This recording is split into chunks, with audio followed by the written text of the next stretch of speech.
Привет, я Саша Капуста, это канал Твой шрифтовый фетиш, серия видео по созданию вариативного шрифта FontLab. В этом уроке мы с вами поговорим о том, как склеить наши контуры из различных элементов.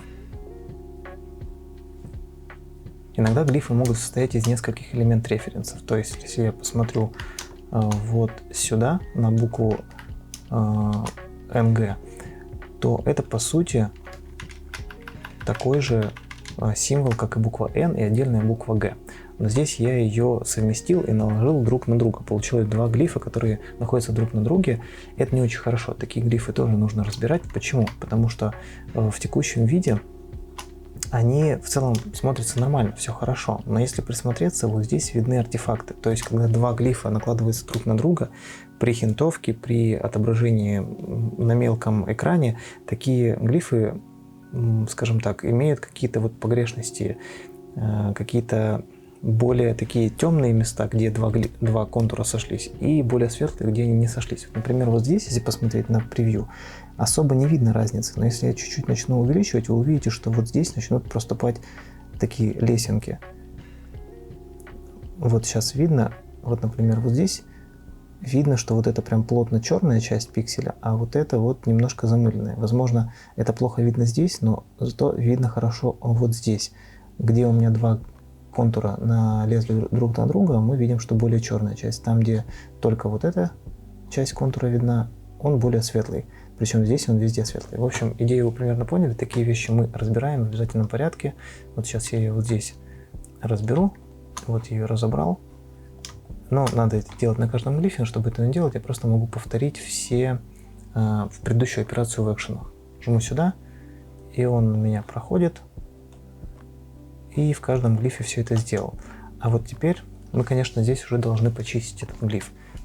Мы лишние элементы дублирующие удаляем. Вот я удалил. Лишние точки, которые остаются после склеивания всяких фильтров, я тоже удаляю. И теперь у меня получился вот такой чистенький глиф, но нужно это все дело повторить на всех слоях. Мы можем это все автоматизировать, если использовать различные match edits и так далее, но пока мы это делать не будем, пока делаем все вручную, чтобы вы понимали, как это вообще работает. В общем, с комбинированным глифом, состоящим из элемент референсов из других глифов, мы разобрались. Это, в принципе, такое частое явление, и такие вещи обязательно нужно разбирать для нормального хинтинга. Такую проблему можно хорошо увидеть, например, в букве А. Я открываю букву А, какой-нибудь вот такой вариант начертания, смотрим на нее, мы видим, что она у нас состоит из двух диагоналей. Так, вот это вот у нас поломалось. В общем, это одна перекладина горизонтальная, она ни с чем не связана, и две зеркальные диагонали, которые, скажем так, дополняют друг друга. То есть мы вот видим, что они полностью зеркальны. Но нам нужно эту связь между ними порвать и склеить это все в единый элемент. Сейчас у нас их три разных. Это видно вот здесь. Что мы для этого делаем? В первую очередь мы с вами берем и ее вот так разбираем. Получается у нас один единый элемент с тремя разными контурами. Но мы помним вот эту проблему. И вот здесь она видна в виде такого выпирающего кончика посередине. Это прям не очень красиво. И здесь тоже это видно. Поэтому мы должны ее склеить. Что мы делаем? Мы вот это дело вырезаем и ждем, пока он подумает. И теперь вот эту часть Ctrl-J либо правой кнопкой ноды Join склеить. Он думает. Либо я просто привык Ctrl-J нажимать, и в принципе он склеивается.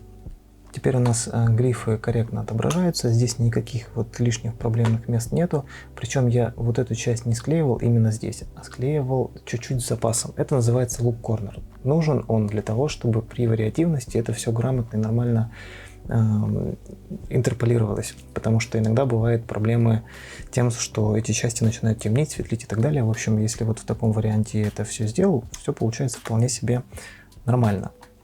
Мы, конечно, можем взять и склеить это вот так, настолько вот прям примитивно сделать. Я вот нажал вот сюда, удалил все пересечения, теперь контур у меня получился обычный. Вы такой можете встретить в шрифтах, которые вы открываете, но при вариативности это работать будет очень плохо. Поэтому такие вещи мы отменяем, и в вариативном шрифте мы такое дело не используем.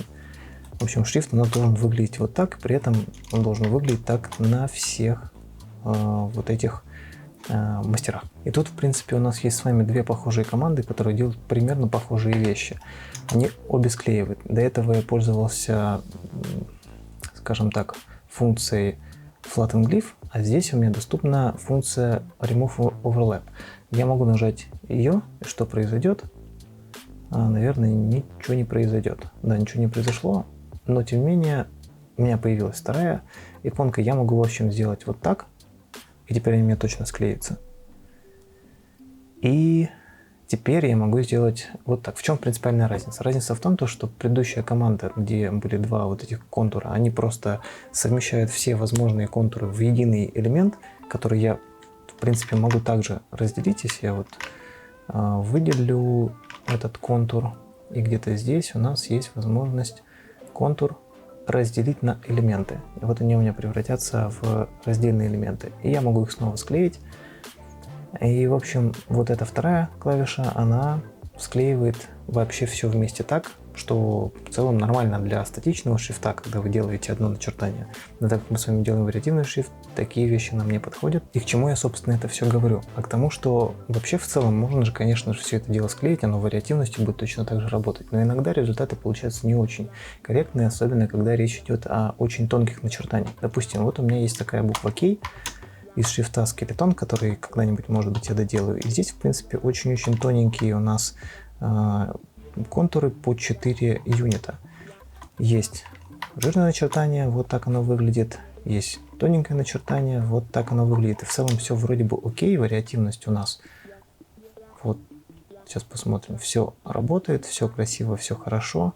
Все нормально отрабатывает. Вот здесь мы видим, как все хорошо у нас получается, но при этом буквы у нас разложены на несколько отдельных контуров. Теперь я сделаю копию этого глифа и склею все. Открываю. Теперь я склеиваю здесь, здесь и здесь. Мы видим, как у нас все склеилось. Здесь вот склеилось, и здесь все тоже склеилось. В принципе, визуально они идентичны. Я поставлю рядом букву K, смотрим на них, здесь все хорошо, выглядит идентично, но теперь попробуем их интерполировать.